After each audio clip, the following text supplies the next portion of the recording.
Itong Republic Act number 11767, so parang kasabayan lang po ito ng ating adoption law, yung Republic Act 11642, since ito po ay nalagdaan noong May 2022. So kung titignan natin, may 3 years na po siyang naka-implement.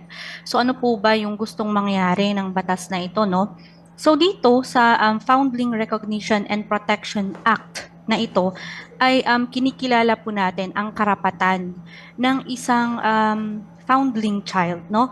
So yung estado natin, yung state natin shall uphold the best interest of the child. Kaya po tayo nagkaroon ng batas na ito specifically sa mga bata na foundling, yung nahahanap po, no? And then abandoned children.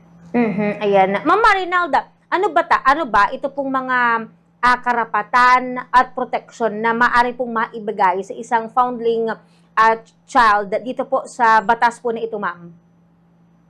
Opo. Kung titingnan po natin, no, very vulnerable po ang ating mga bata pag foundling po sila, no?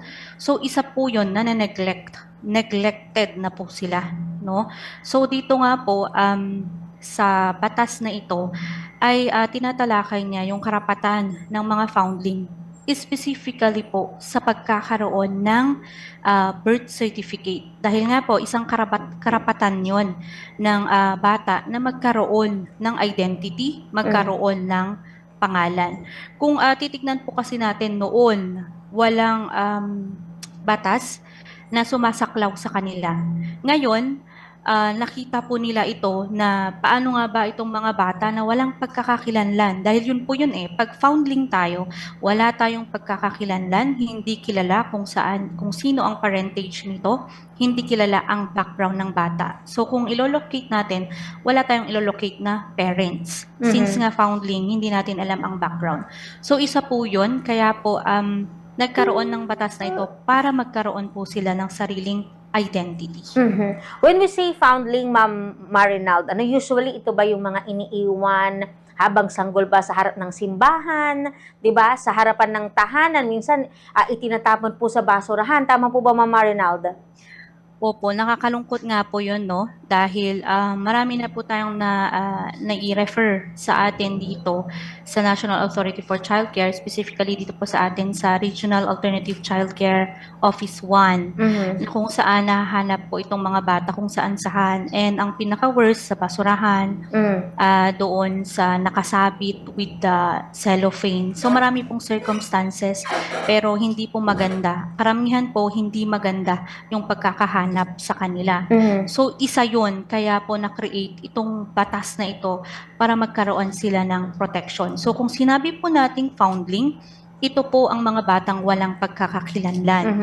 So wag po sana tayong malito, no? Kasi pag foundling, wala talagang pagkakakilanlan, hindi natin alam, hindi natin matrace kung sino ang parents. While doon po sa abandon, sila naman po ay meron pa rin po tayong pwedeng malocate na parents. So sila po minsan, no, pag meron yung mga batang naiiwan, nawawala sa market, yun pala na nawala lang siya. So pwede nating i-trace pa rin yung kanilang mga parents. While itong foundling, hindi po natin malolocate or hindi po natin matitrace kung sino po ang parents nito. Ma'am Marinalda, kung sakali na may isang bata na like natagpuan, inilagay sa harapan ng bahay ng couple na hindi magkaanak, pwede ba agad-agad na kasi iniwan doon sa bahay at wala namang, kumbaga parang siguro iniisip nila, ito na yung kasagutan ng ating matagal na pagdarasal na magkaroon tayo ng anak. Pwede ba na dahil sa bibi pa lang, iparehistro na lamang nung mag-asawa yung bata para magkaroon siya ng pagkakilanlan at kunin or arugain po nila ito bilang kanilang sariling anak, Ma'am Marinalda? Okay. Ayan, isang napakagandang question po yan, ma'am, no? Since ngayon, ang nangyayari kasi pag may nakita tayong bata, lalo na pag foundling, akin na to, akin na lang to. Ipaparehistro ko to sa pangalan ko. Wag na wag po nating gagawin yon. Ang una po nating gagawin, kung saan po tayong munisipyo, nandyan po ang ating mga Local Social Welfare and Development Office, no, sa LGU. And first, kailangan po natin itong i-report sa barangay. Saan po ba tayong barangay? I-report kina kapitan.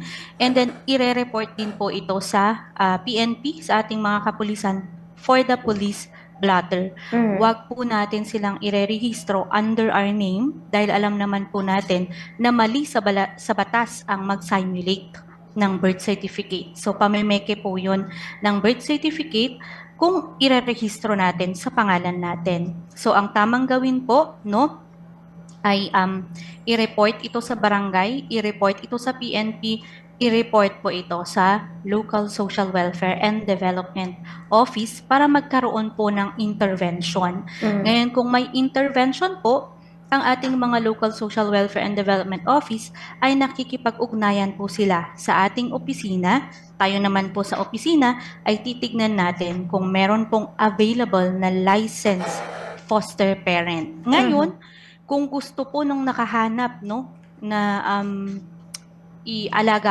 alagaan itong batang nahanap niya, kailangan po siyang